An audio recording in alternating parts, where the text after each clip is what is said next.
প্রসিদ্ধ রাখালের ঘটনা, এটা সবার কম বেশি জানা আছে। এরপরেও বলি, একটু আবার কথাগুলো সামনে আনি, কারণ মানুষ যেই বিষয়ে আলোচনা করে ওটা নিয়ে অনেক সময় বিবেচনাও করে। খলিফাতুল মুসলিমিন হযরত ওমর রাদিয়াল্লাহু তাআলা আনহু কয়েকজন সঙ্গী সাথীকে নিয়ে সফরে বের হয়েছেন, মরুর পথ ধরে চলতেছেন। ওনাদের তৃষ্ণাও লেগেছে, ক্ষুধাও লেগেছে, কি করবে? আরব সমাজে একটা নিয়ম ছিল, যখন কোন ছাগল পালের মালিক তার রাখালকে মরুভূমির মধ্যে ছাগল চরানোর জন্য পাঠাইতো, তখন বলে দিত, শুনো, তুমি তো ছাগল চরানোর জন্য মরুভূমি পাড়ি দিয়ে হয়তো জঙ্গলে যাবা, যেখানে গাছ আছে, খাবারের ব্যবস্থা আছে। পথিমধ্যে যদি কোনো মুসাফির, যদি কোনো পথিক, সে যদি তৃষ্ণার্ত হয়, পালে যদি এমন ছাগল থাকে যেটা দুধ দেয়, তাকে তৃষ্ণা নিবারণের জন্য দুধ পান করাবা, খবরদার বিনিময়ে কোনো পয়সা নিবা না। এটা সব ছাগলের মালিক তার রাখালকে বইলা দিত। কিন্তু কিছু ইহুদি মার্কা খাইস্টা লোক তো আছেই, এমনও মানুষ আছে মানুষকে ছোট ছোট জিনিস দিয়েও সহযোগিতা করে না। আবার কত মানুষ এমন আছে, তার বাড়িতে একটা পানির কল আছে, দেখা যাবে আশেপাশে পানির ব্যবস্থা নাই, মানুষকে পানি নিতেও দেয় না, পান করতেও দেয় না। আছে না এরকম? আছে। এটা স্বাভাবিক নিয়ম ছিল, সবাই করত। আর এটা চেয়ে খাওয়াটাও তারা খারাপ মনে করত না, স্বাভাবিক বিষয়। যে এই রাখাল, কোন ছাগল আছে দুধ দেয়, তাহলে দাও, আমরা তৃষ্ণার্ত, আমরা একটু দুধ পান করে তৃষ্ণা নিবারণ করি। যেহেতু ওই সমাজে এটার প্রচলন ছিল, সেহেতু এটা চাওয়াকেও কেউ খারাপ মনে করত না। এখন স্বাভাবিক চাইছে, বলতেছে, রাখাল, তোমার পালে যদি কোনো ছাগল থাকে যে দুধ দহন করা যাবে, তাহলে আমাদের একটু দুধ দাও, আমরা মুসাফির, আমাদের তৃষ্ণা হয়েছে, তৃষ্ণা লেগেছে, দুধ পান করে তৃষ্ণা নিবারণ করি। রাখাল চিনে না কার সাথে কথা বলতেছে, রাখাল জানে না। রাখাল বলে, না, দেওয়া যাবে না, যেহেতু ওই সমাজের প্রচলিত যেই বিষয় তার বিপরীত বিষয়। অবাক হয়ে বলতেছে, কেন দেওয়া যাবে না?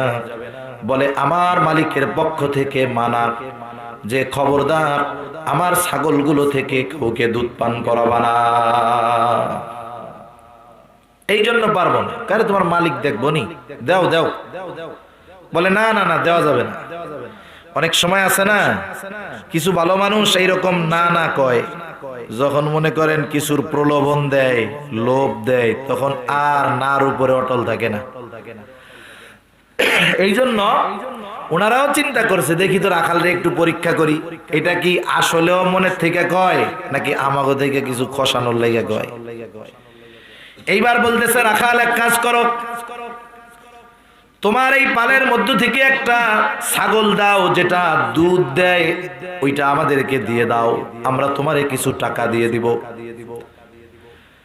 তাহলে দুধ দহন করে আমরা তৃষ্ণা নিবারণ করব, গোশত খাওয়ার মাধ্যমে ক্ষুধা নিবারণ করব, তোমাকে ছাগলের দাম দিয়া দিব। আর তোমার মালিক যদি জিজ্ঞাসা করে ছাগল কোথায়, বলবা জঙ্গলের পাশে যখন ছাগল চড়াচ্ছিলাম বাঘ এসে একটাকে ধরে নিয়ে গেছে।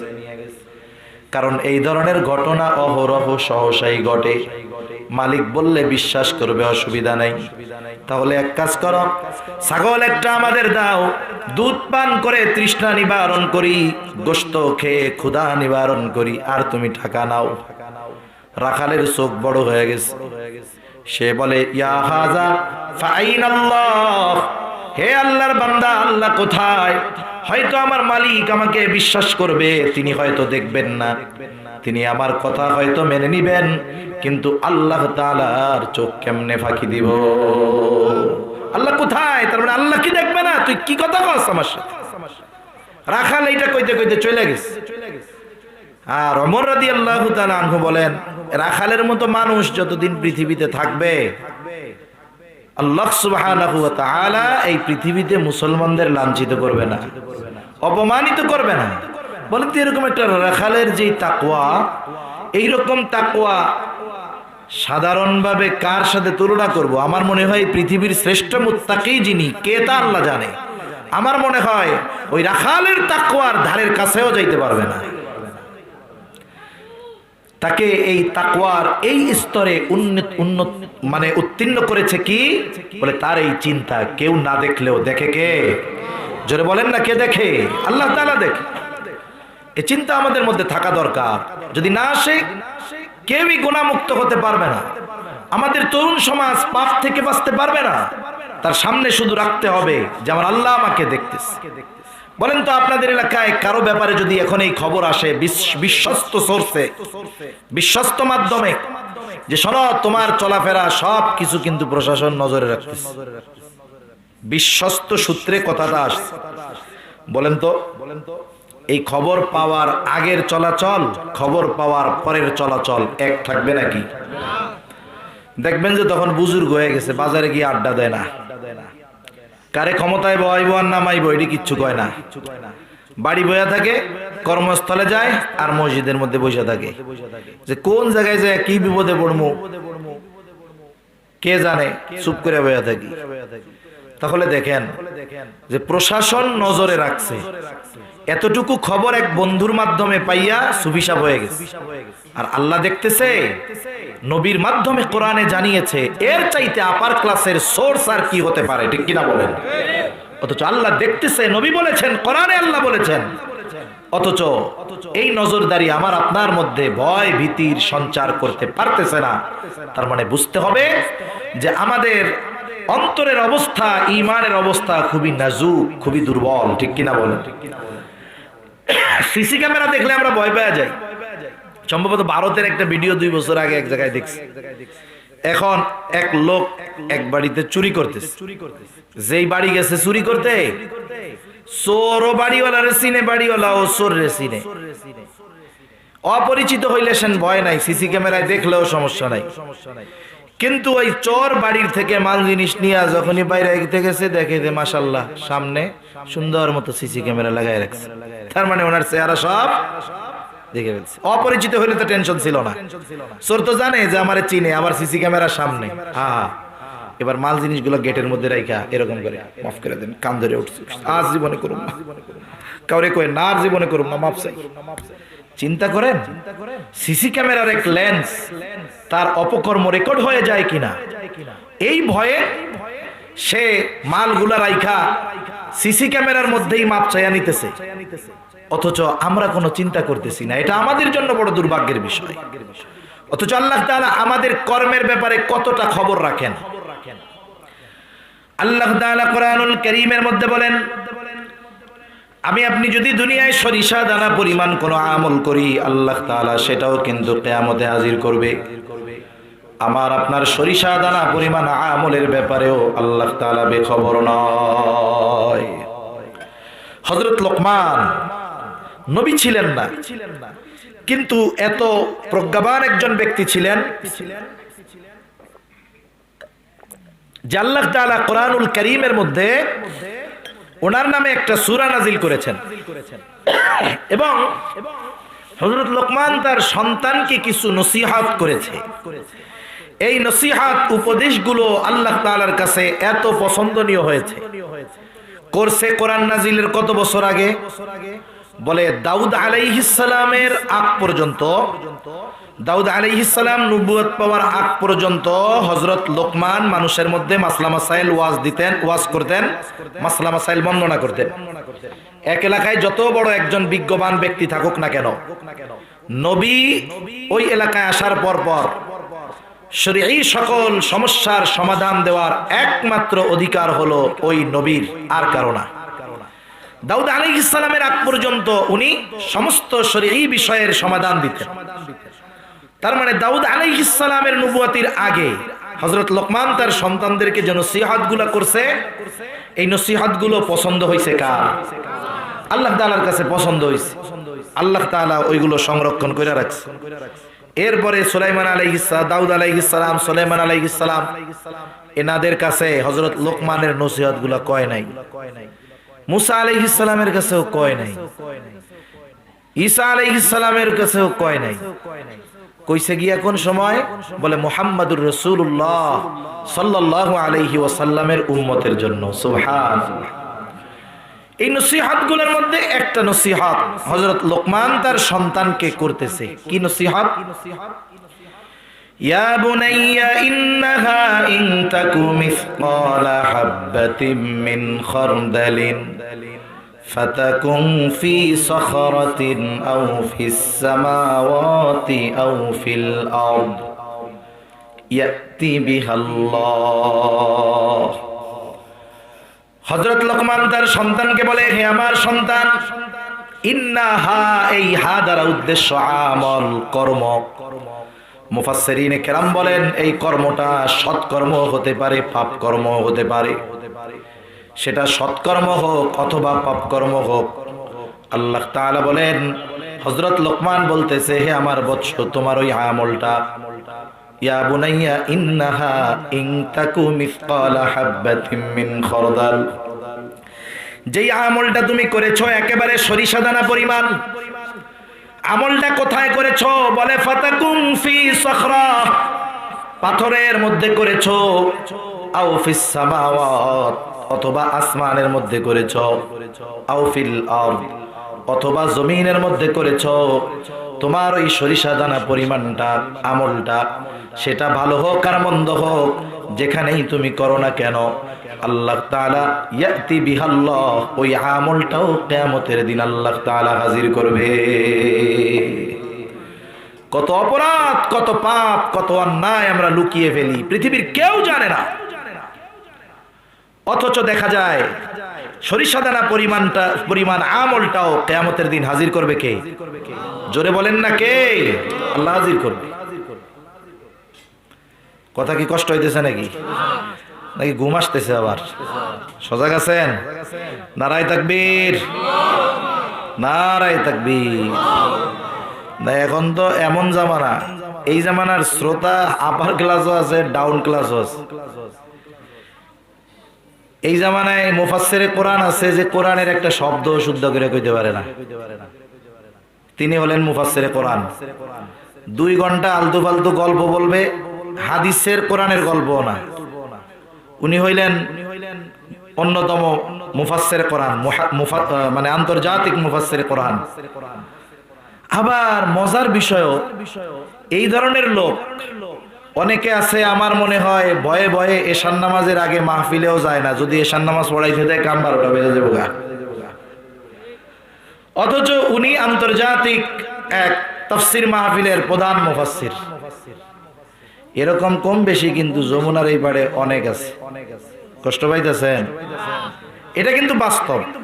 অনেক বড় বড় মুহাক্কিক উলামায়ে কেরাম যমুনার এই পাড়ে আছে, আবার এরকমও কিন্তু আছে। এজন্য উত্তরবঙ্গে এসে কথা বলতে অনেক সময় ভয় লাগে, যে যারা সামনে আছে এরা কোন হুজুরের শ্রোতা আল্লাহই ভালো জানে। নাম ছাড়া এক গল্প কই আর কি, নাম কওয়ার দরকার নেই।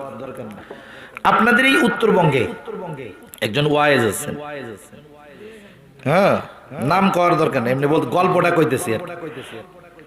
তিনি কিন্তু অনেক প্রসিদ্ধ, খুব রসাত্মক কথা বলেন, অনেক ভিউ ওনার ইউটিউবে। ওই পারে উনি অনেক যান না।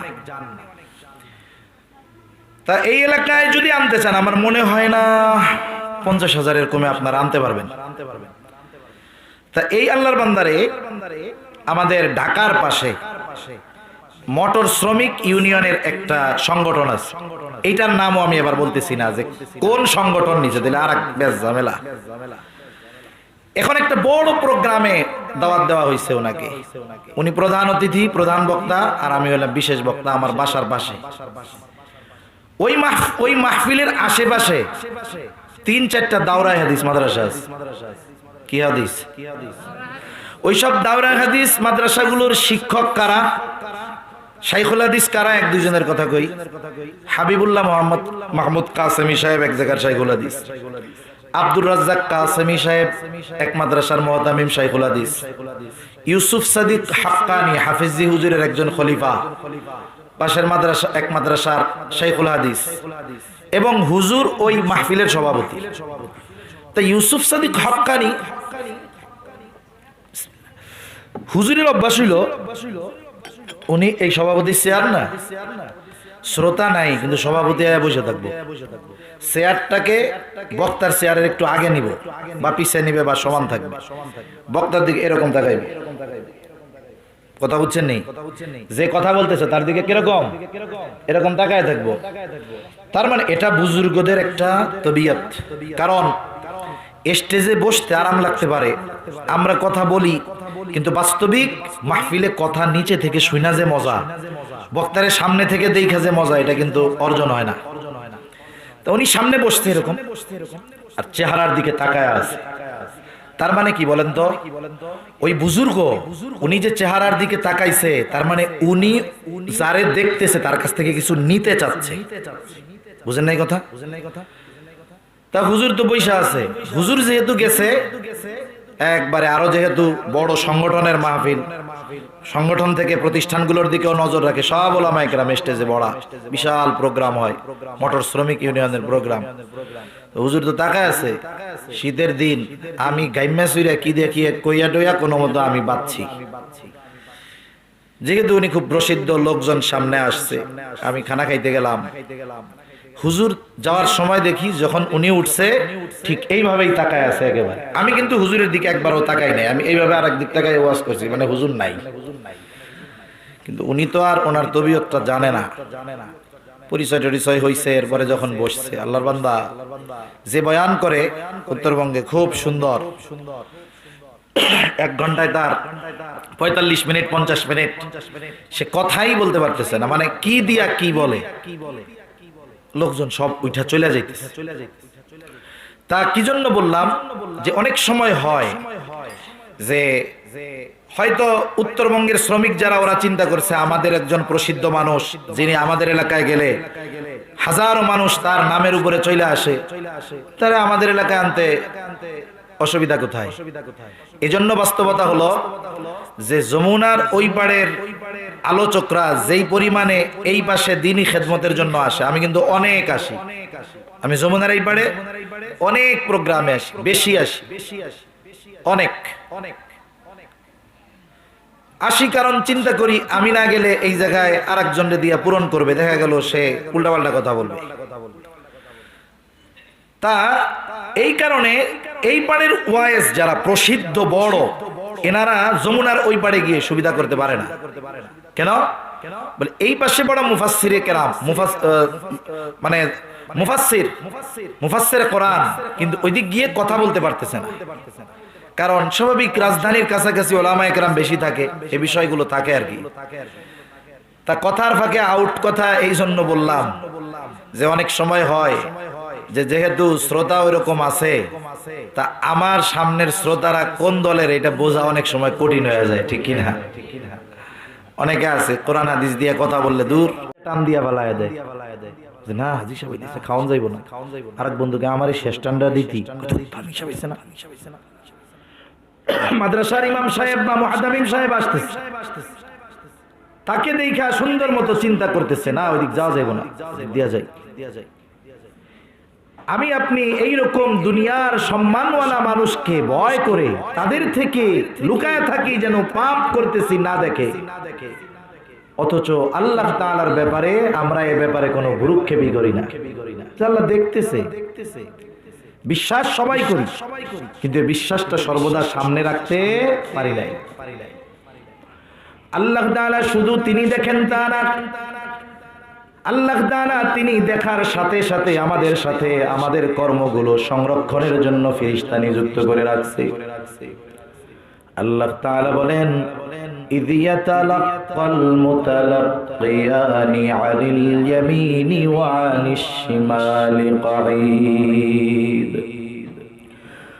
আল্লাহ তাআলা এক জায়গায় বলেন, কিরামান কাতিবিনা ইয়ালামুনা মা তাফআলুন। সম্মানিত লেখকদ্বয় জানে তোমরা কি আমল করো, ওনারা শুধু জানে তা না, ওনারা আমাদের কর্মের ব্যাপারে সাক্ষী হয়। দুইজনকে দুই কাঁধে আল্লাহ তাআলা দিয়ে দিয়েছে, এবং এই দুইজন আমার আপনার কর্মগুলোকে সংরক্ষণ করে লিপিবদ্ধ করার মাধ্যমে। ডান কাঁধে যিনি, তিনি আমাদের ভালো কর্মগুলো সংরক্ষণ করেন, লিপিবদ্ধ করেন। বাম কাঁধে যিনি, তিনি আমাদের মন্দ কাজগুলো লিপিবদ্ধ করেন। শুধু তাই না, আরো একজন ফেরেশতা আছে, তার কাজ কি? বলে আমি আপনি আপনার গোটা হায়াতে যত কথা মুখ দিয়ে উচ্চারণ করি, আল্লাহ তাআলা সব কথাগুলো সংরক্ষণ করার দায়িত্ব তাকে দিয়েছে। আল্লাহ তাআলা বলেন, মা ইয়ালফিযু মিন কাওলিন ইল্লা লাদাইহি রাকীবুন আতীদ। আল্লাহ তাআলা বলেন, সদা তৎপর একজন ফেরেশতা মানুষ জবান দিয়ে যা নিক্ষেপ করে, অর্থাৎ মানুষ জবান দিয়ে যেই কথা বলে, আল্লাহ তাআলা বলেন কথা বলার সাথে সাথে জবান থেকে উচ্চারিত হওয়ার সাথে সাথে ওই কথাগুলো সংরক্ষণ করার দায়িত্ব হলো ওই ফেরেশতার। আমাদের কথা সংরক্ষিত হয়, আমাদের কর্ম সংরক্ষিত হয়। এটা আগে বোঝা আমাদের জন্য কঠিন ছিল, এখন সহজ। মেমোরির মধ্যে কত লেখা থাকে, কত ছবি থাকে, কত ভিডিও থাকে, কত আওয়াজ, কত ওয়াজ, কত সঙ্গীত, কত গান ও কত জনের থাকে, থাকে কি থাকে না? এরপরেও আল্লাহ তাআলা এই কথাগুলোকে ধ্বংস করে দেন না। আধুনিক বিজ্ঞান বলে মানুষ যত কথা জবান দিয়ে উচ্চারণ করে সব কথাগুলো বাতাসের মধ্যে থেকে যায়। কোথায় থাকে? বাতাসে থেকে যায়। মানুষের কর্মের আসর প্রভাব সে যেখানে করে, যখন করে, তখন থেকে যায়। যেমন অনেক জায়গায় হত্যাকাণ্ড হয়েছে, হত্যাকাণ্ডের ক্লু বের করার জন্য কি করে? বলে ওই জায়গায় পুলিশ চারিদিক দড়ি দিয়ে ঘিরে রাখে। ঘিরে কি করে? ওই জায়গায় বিশেষ মেশিনের মাধ্যমে ফিঙ্গারপ্রিন্ট তালাশ করতে থাকে, কারো হাতের ছাপ আছে কিনা। এই পৃথিবীতে আমার আপনার কর্মের ছাপ থেকে যায়। মনে করেন এই যে আমরা এখানে বসেছি, এই বসা এর প্রভাব থেকে যাবে। কোরআনুল কারীমে আল্লাহ তাআলা জানিয়ে দিয়েছেন জমিন কিয়ামতের দিন তো সাক্ষী প্রদান করবে আল্লাহ তাআলার কাছে। তার উপরে ভালো কাজ অথবা মন্দ কাজ করনেওয়ালার ব্যাপারে কিয়ামতের দিন আল্লাহ তাআলার কাছে জমিন সাক্ষ্য প্রদান করবে, সময় সাক্ষ্য প্রদান করবে। এই কথাগুলো বাতাসের মধ্যে আছে। বিজ্ঞানীরা চেষ্টা করতেছে এই কথাগুলোর মধ্য থেকে অতীতের বড় বড় মনীষীদের কথাগুলো আলাদা করে বের করে, এবং ওই কথাগুলো তাদের যেই টোন, তাদের যেই ভয়েস, এটা আমাদেরকে শোনানোর জন্য তারা প্রচেষ্টা অব্যাহত রেখেছে, গবেষণা চালিয়ে যাচ্ছে। তাদের টার্গেট, তারা যদি সফল না হয় নেক্সট জেনারেশন হবে, তারপরে না হলে তারপরের ওয়ালারা হবে। এভাবে তারা গবেষণা চালিয়ে যাচ্ছে। দেখেন কথা ধ্বংস তো হয় না, কথা কিন্তু স্থানান্তরিত হয়। কেমনে হয়? মনে করেন আপনার আত্মীয় আছে আমেরিকাতে। আমেরিকা কত দূর? বলে প্রায় 15,500 কিলোমিটার।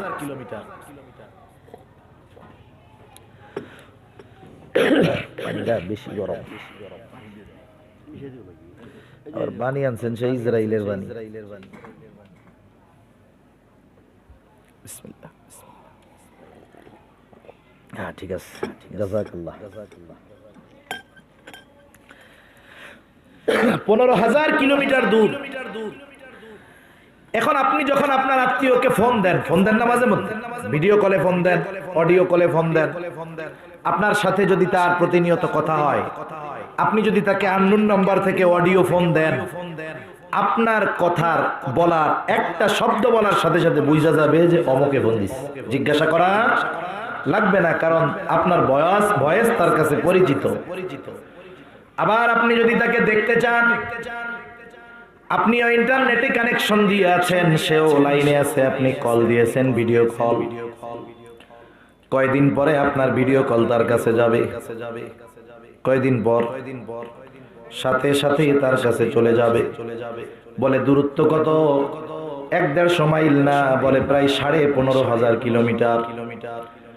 এই 15,500 কিলোমিটার পরে এখান থেকে মাত্র 1 সেকেন্ডে আপনার শুধু কথা নয়, বরং আমার আপনার চেহারাটাও তার বিহীন নেটওয়ার্কিং সিস্টেমের মাধ্যমে সুদূর আমেরিকায় পৌঁছিয়ে যায়। তারের মাধ্যমে কিন্তু যায় নাই, গেছে কিসের মাধ্যমে? মোবাইল দিছেন। মোবাইলে যদি নেটওয়ার্ক না থাকে, যত শক্তিশালী মোবাইল হোক, ওইটা ক্যালকুলেটর হয়ে যাবে। আপনি যখন কানেকশন দিচ্ছেন নেটের, এই ইন্টারনেট নেটওয়ার্কিং সিস্টেম বাতাসকে ব্যবহার করে। নেটওয়ার্কিং সিস্টেমের কাজ হলো বাতাসকে ব্যবহার করে এইখানের কথাটাকে যথাযথ ব্যক্তির যথাযথ নম্বরে অতি দ্রুততার সাথে পৌঁছিয়ে দেওয়া। অনেক আগে আমরা ওয়াজ শুনতাম, যখন ওই যে সুলাইমান আলাইহিস সালাতু ওয়াস সালাম রানী বিলকিসের সিংহাসন হাজির করতে কইছে না, যে কে পারবা সবচাইতে দ্রুত চোখের পলকে। একজন কয় আমি বসা থেকে দাঁড়াইতে দাঁড়াইতে হাজির করবো, আর একজনকে তাও লাগবে না, চোখের পলকে হাজির হয়ে যাবে। একটু চিন্তা করেন, এইটা আমাদের কাছে অসম্ভব মনে হইত। এখন যা দেখি বাস্তবে তাও তো 20 বছর আগে অসম্ভব লাগতো। তাহলে হতে পারে অতীতে এমন কিছু সম্ভাব্য বিষয় আমরা দেখব যা 2024 সালে কল্পনাও করতে পারতেছি না। তাহলে যে কথা বলার জন্য মূল উদ্দেশ্য যে দেখেন বাতাস আমার আপনার কথাটাকে কিন্তু ওইখানে পৌঁছায়া দিছে।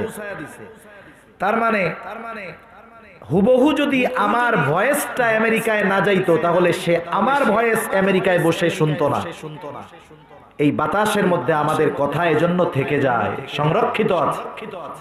মনে করেন যারা একটু মোবাইল টোবাইল বুঝেন, একটা সার্চ ইঞ্জিন আছে যেটার নাম হলো গুগল। গুগল হলো এই পৃথিবীর সব ধরনের তথ্য গুগলে পাওয়া যায়। কোন স্ত্রীর যদি স্বামী অবাধ্য থাকে, স্বামী কথা শুনে না আর কি, এখন সে যদি লেখে গুগল আমার স্বামীরে কেমনে আমি বসে আনতে পারি, আমার একটু বুদ্ধি দাও, দেখবেন সে লম্বা চূড়া বুদ্ধি দিয়া দিবে। মানে এমন এক জিনিস আপনি যে তথ্য চান দিয়ে দিবে। কত তথ্য আছে, কোটি কোটি বলে না, বিলিয়ন বিলিয়ন বলে না, ট্রিলিয়ন ট্রিলিয়ন বলে না, কত আছে এর হিসাব আমাদের জানা নেই, অগণিত। এই অগণিত কথার থেকে আপনি আমি যেই কথাটা গুগলের কাছে জানতে চাই, লিখলাম, যে কোনো একটা শব্দের 2টা অক্ষর লিখেছি, লেখার সাথে সাথে পুরা শব্দ লিখি নাই, আমাকে সে ডিরেকশন দেওয়া শুরু করবে, তুমি কি এরপরে এটা চাও, এটা চাও, এটা চাও, এটা চাও। আমার যেটা দরকার সেটা আমি ক্লিক করলাম, চাপ দিলাম। চাপ দেওয়ার সাথে সাথে যদি ইন্টারনেট স্পিড ভালো হয়, চাপ দেওয়ার সাথে সাথে আপনি যা চেয়েছেন ওই ব্যাপারে বিপুল তথ্য আমার আপনার সামনে হাজির হয়ে যায়। এই যে অগণিত তথ্যমালার মধ্য থেকে আমি যেটা চাই সেই কথাগুলো আমার সামনে আনার জন্য কয়েক সেকেন্ডের প্রয়োজন হয়, ঠিক কিনা বলেন? কথা বুঝতেছেন নাকি, না কঠিন কথা হয়ে যায় আবার? অগণিত তথ্য ভান্ডার থেকে আমার আপনার চাহিদা অনুযায়ী কথা আনতে কয়েক সেকেন্ড লাগে। মানুষকে এই বুদ্ধি দিয়েছেন কে? আরো জোরে বলেন কে? ওই আল্লাহ তাআলা যদি কিয়ামতের দিন বলে বাতাস পৃথিবীর শুরু থেকে নিয়ে শেষ পর্যন্ত যত মানুষ আছে, যত মানুষ কথা বলেছে, সবার কথা তো তোমার কাছে সংরক্ষিত আছে, বাতাসে আছে। এখন তুমি এক কাজ করো, সিরাজগঞ্জের শাহজাদপুরের তালতলার আব্দুর রহিমের কথাগুলোকে আমার সামনে হাজির করো। বলেন তো এই কাজটা আল্লাহ তাআলার জন্য শুধু সহজ নাকি অতি সহজ? অতি অতি সহজ বিষয় আল্লাহ তাআলার জন্য। এজন্য এই ফিল, এই চিন্তা যদি আমার আপনার মধ্যে থাকে যে আমি যেখানেই যাই না কেন আমার আল্লাহ আমাকে দেখে, সম্মান আজমতের দিক দিয়ে আল্লাহ তাআলার চাইতে বড় আর কেউ নাই। এই জন্য সম্মান আজমতের দিক খেয়াল করে মহব্বতের ভয় সবচাইতে বেশি পাইতে হবে কাকে? আমি যদি দুনিয়ার সম্মানিত ব্যক্তিকে মহব্বতের নজরে দেখে তার সামনে অন্যায় করতে লজ্জা বোধ করি, লজ্জা পাই, তাহলে আরশে আজিমের মালিক আমাকে দেখতেছে, আমি কেন পাপ করতে লজ্জা পাই না? প্রশ্ন নিজের কাছে নিজে করতে হবে যে তুমি কি হয়ে গেলা, তোমার রব দেখতেছে আর তুমি এখনো পাপ করে যাচ্ছ। তোমার কি একটু চিন্তা হয় না? তোমার কি একটু লজ্জা হয় না? তোমার কি একটু ভয় হয় না? এই চিন্তা আমার আপনার মধ্যে যতক্ষণ পর্যন্ত না আসবে ততক্ষণ পর্যন্ত বাস্তবে আমাকে, আমাদের নিজেদেরকে পরিবর্তন, পরিশুদ্ধ করা অসম্ভব। একটা জামানার রাখালের যেই তাকওয়া ছিল, এই জামানার সবচেয়ে বড় বুজুর্গেরও হয়তো সেই তাকওয়া নাই।